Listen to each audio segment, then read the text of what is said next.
여러분 안녕하십니까? CJB 아침 뉴스입니다. 청주의 한 공사 현장 벽돌이 행인들 머리 위로 쏟아지는 일이 벌어졌습니다. 아슬아슬하게 비껴가긴 했지만 또다시 공사장 내 안전불감증 실태를 보여줬습니다. 정진규 기자입니다. 청주의 4층짜리 건물 공사 현장입니다. 행인들이 공사장과 붙어있는 인도를 지나는 순간 갑자기 벽돌 10여 개가 사람들 머리 위로 쏟아집니다. 이 벽돌들은 여성과 자전거 바로 옆을 스치고 요란한 소리를 내며 바닥에 떨어집니다. 놀란 행인들은 행여 또 다른 건축 자재가 떨어질까 머리 위를 확인하면서도 걸음을 멈추지 못합니다. 도저히 예측할 수 없었던 상황이고요. 갑자기 옆으로 돌이 떨어지니까. 이 같은 낙하물 사고가 발생한 지 일주일여가 지났지만 이 공사장의 절반가량은 아직도 안전시설물이 갖춰져 있지 않습니다. 인도를 걷는 행인을 보호할 낙하물 방지망도 없고 고층 안전 펜스 역시 허술하기만 합니다.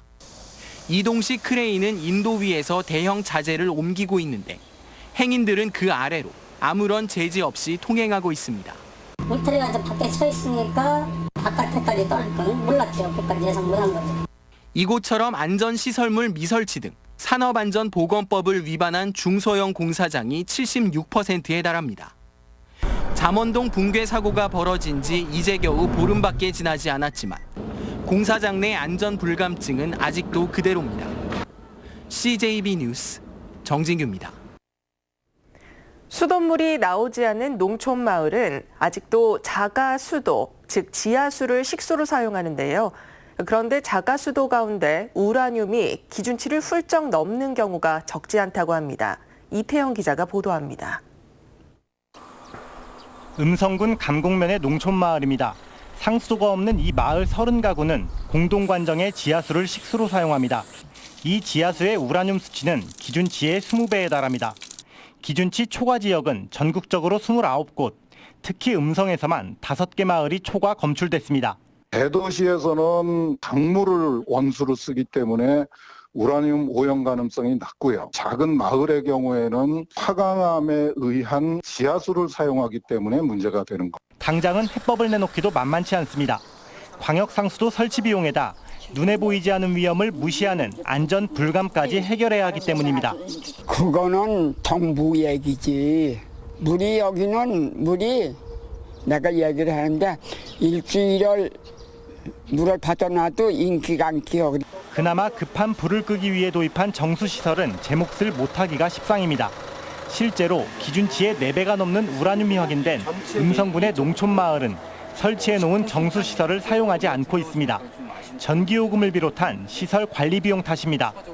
그 주민과 그 합동으로 해가지고 일단 수치를 개선할 수 있는 방법을 갖다가 찾았으면 좋겠습니다. 한편 우라늄은 물을 끓여도 사라지지 않고 어린이와 노약자가 기준치를 초과한 우라늄을 장기간 섭취하면 신장을 망가뜨릴 수 있습니다. CJB 뉴스 이태현입니다. 청주 도심의 도로를 달리던 화물차가 가로수에 걸려 차량이 파손되고 가로수가 뽑혀나갔습니다. 청주시는 운전 미숙이라고 하고 화물차주는 청주시가 가로수를 제대로 관리하지 못했기 때문이라는데요. 여러분은 어떻게 생각하십니까? 박원 기자입니다. 지난 16일 청주시청 앞 도로입니다. 주행하던 4.5톤 화물차의 짐칸 윗부분이 도로 쪽으로 기울어져 있던 나무에 걸리면서 가로수 한 그루가 인도에 그대로 쓰러집니다. 사고 충격으로 화물차의 짐칸 등이 파손됐습니다. 나로 인해서 누군가 다쳤을까 봐 그런 걱정이 제일 컸죠, 당연히. 그런데 차주인 박 씨는 사고 이후 차량을 시청 주차장에 세워놓고 억울함을 호소하고 있습니다. 청주시가 가로수를 제대로 관리하지 않아 사고가 났는데 오히려 자신에게 책임을 묻겠다고 예고했기 때문입니다.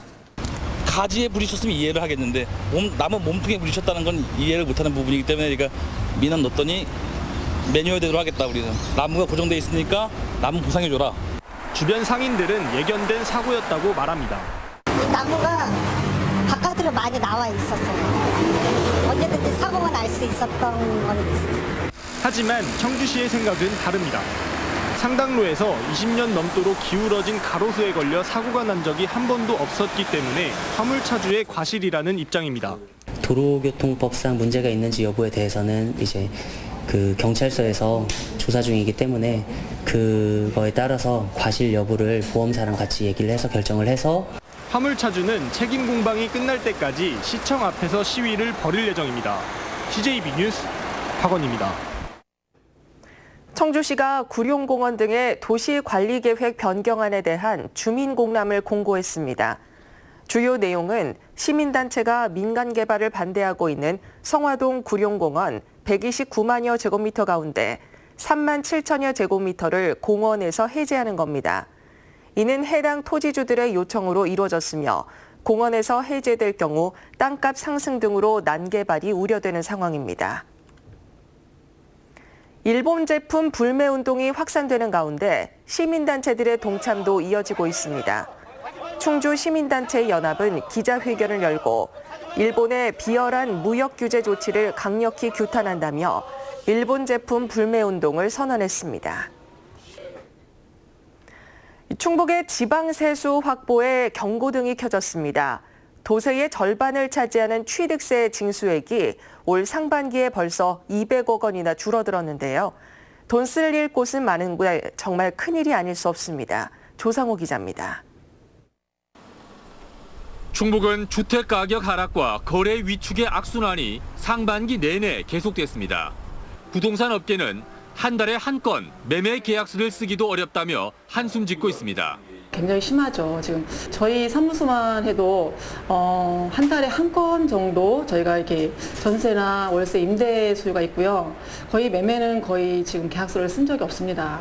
올 상반기 충북의 주택 매매 거래량은 1035건, 지난해 상반기보다 14.2%, 5년 평균치보다는 26.5%나 감소했습니다. 주택시장 침체는 지방세인 취득세 세입에 직격탄을 날렸습니다. 충청북도가 거둔 올 상반기 취득세는 2,788억 원으로 지난해 상반기보다 208억 원이나 감소했습니다. 취득세 징수액이 감소한 건 지난 2013년 이후 6년 만입니다. 취득세는 전체 도세 수입의 절반을 차지하는 핵심 세원입니다. 충청북도는 올해 취득세가 지난해보다 400억 원 덜 거칠 거란 가정 아래 예산을 편성해 감액 추경 같은 불상사는 막았습니다. 더구나 지방소비세 세율이 올해부터 인상된 점이 지방재정의 소방수 역할을 하고 있습니다. 지방소비세가 금년도에 당초보다도 한 1,500억 정도 추경에 지금 더 이렇게 더 확보를 했어요. 더 거쳐가지고. 다행히 올해는 버티겠지만 내년에 또 취득세가 감소하면 지방재정 운용에 심각한 타격이 불가피해 충청북도의 고민이 깊어지고 있습니다. CJB 뉴스 조상호입니다. 이번 달부터 교육기관에 대한 주 52시간 근무제가 시행됐는데요. 전지훈련이나 대회 출전이 잦은 학교 운동부 운영에 비상이 걸렸습니다. 조용건 기자입니다. 전국 남녀 종별 농구 선수권 대회 출전을 앞두고 구슬땀을 흘리고 있는 청주 사직초등학교 농구부. 오는 26일 초등부 경기 출전을 위해 전남 영광군에서 숙박을 해야 하는데 고민이 큽니다. 학생들과 동행하는 운동부 지도자, 이른바 코치가 이번 달부터 주 52시간 근무제 대상에 포함됐기 때문입니다. 토너먼트 경기에서 승리해 숙박일이 길어지면 근무 시간도 늘어 법을 어기게 되고 그렇다고 아이들만 두고 올 수도 없는 상황입니다. 근무 시간 이외에 아이들이 응급 상황이 발생하면은 저희가 그런 응급 상황을 대처할 수 있는 저희가 할 수 없기 때문에 대처를 하지 못하기 때문에 그런 문제점도 좀 발생하게 될 것 같습니다. 도교육청이 내놓은 2주 단위 탄력 근로시간제도 근본적인 해법이 되기에는 한계가 있습니다. 그러다 보니 학생 선수 감소와 야구와 축구 등 일부 종목 쏠림 현상에 더해져 운영에 부담을 느낀 학교들의 운동부 폐지로 이어질 수 있다는 우려도 나오고 있습니다. 대회 및 전주훈련 축소와 효율적인 시간 관리 등을 통한 훈련 관리가 필요할 것으로 보여집니다. 법을 지키기 위해 근무 시간을 축소하는 편법도 동원될 수 있는 상황. 현장에선 인력 보강이 어려우면 탄력 근로제 기간을 확대하는 등의 정부 대책이 나와야 한다는 목소리도 나오고 있습니다. CJB 뉴스 조윤광입니다. 청주 무심천과 미호천, 충주 달천이 내년부터 국가하천으로 승격됩니다. 국가하천 승격 예정 구간은 무심천 17km, 미호천과 달천은 기존 국가하천에 지방하천이던 25.4km와 65km가 각각 추가로 승격될 예정입니다. 국가하천이 되면 하천 정비와 유지 관리에 전액 국비가 지원돼 지자체 부담이 크게 줄어들 전망입니다. 청남대 축제 기간 청년 일자리 창출과 사회적 경제 기업을 위한 임시 판매 시설 설치가 가능할 전망입니다. 충청북도의회 허창원 의원은 사회적 기업이나 마을 기업, 사회적 협동조합, 자활기업에서 만든 생산품을 트럭을 이용해 판매할 수 있도록 하는 청남대 운영조례 일부 개정 조례안을 대표 발의했습니다. 도의회는 다음 달 8일까지 의견 수렴을 거친 뒤 같은 달 29일 개회하는 제375회 임시회의에 조례안을 상정할 예정입니다. 괴산군 괴산읍에 조성된 대제산업단지 분양률이 96%를 넘었습니다. 괴산군은 30개 기업이 대제산업단지 입주를 약속했고 이 가운데 15개 기업이 이미 가동 중이라고 밝혔습니다. 또 추가 입주 상담이 진행 중인 만큼 올해 하반기 100% 분양이 가능할 것으로 내다봤습니다. 괴산군은 대제산업단지의 성공적 분양을 계기로 새로 조성 중인 첨단산업단지 기업 유치에도 속도가 붙을 것으로 기대하고 있습니다. 한국가스안전공사가 충주시에 충북 북부지사를 신설했습니다. 북부지사는 충주시와 제천시, 음성군과 단양군 4개 지자체를 관할하며 지역 내 가스 관련 업체의 시설 점검과 교육 등을 담당합니다. 김형근 가스안전공사 사장은 현장 접점 관리가 필요한 지역을 발굴해 현장 조직을 활성화하겠다고 밝혔습니다. 사기 분양 논란이 일었던 서충주 신도시 코아루더 테라스 아파트와 관련해 충주시의회가 특별위원회를 가동하기로 결정했습니다. 시의회는 특별위원회 구성 결의안이 통과되는 대로 충주시의 아파트 사업 승인 과정과 분양 과정을 살펴볼 예정입니다. 지난 2017년 동료의 음해성 투서로 감찰 조사를 받다 스스로 목숨을 끊은 충주 여경의 순직이 인정됐습니다. 인사혁신처는 음해성 투서에 따른 강압적 절차로 스트레스를 받은 점이 인정된다며 순직을 최종 결정했습니다. 한편 당시 음해성 투서를 넣었던 동료 여경은 지난 1심 재판에서 징역 1년 6개월을 선고받았습니다. 오늘 새벽 1시 5분쯤 당진영덕 고속도로 청주 방향 42km 지점에서 44살 김모 씨가 몰던 20톤 화물차가 앞서 달리던 8.5톤 화물차를 추돌해 8.5톤 화물차가 전복되는 사고가 발생했습니다.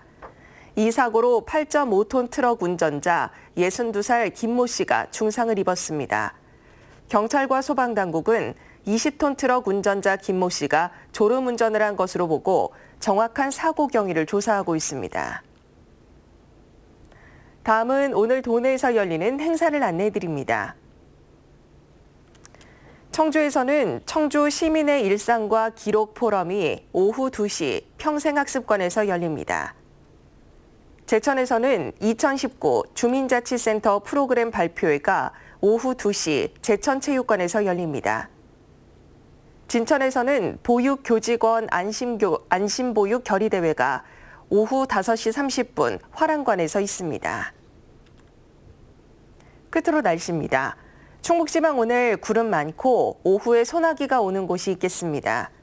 도내에 예상되는 강수량은 5에서 40mm 안팎입니다. 낮 최고 기온은 청주, 충주 34도 등 32도에서 34도의 분포로 어제보다도 덥겠습니다. 모레까지 밤에도 최저 기온이 25도 이상을 기록하며 열대야가 나타나는 곳이 있겠습니다. 건강관리에 각별히 유의하시기 바랍니다. 이상으로 CJB 아침 뉴스를 마칩니다. 고맙습니다.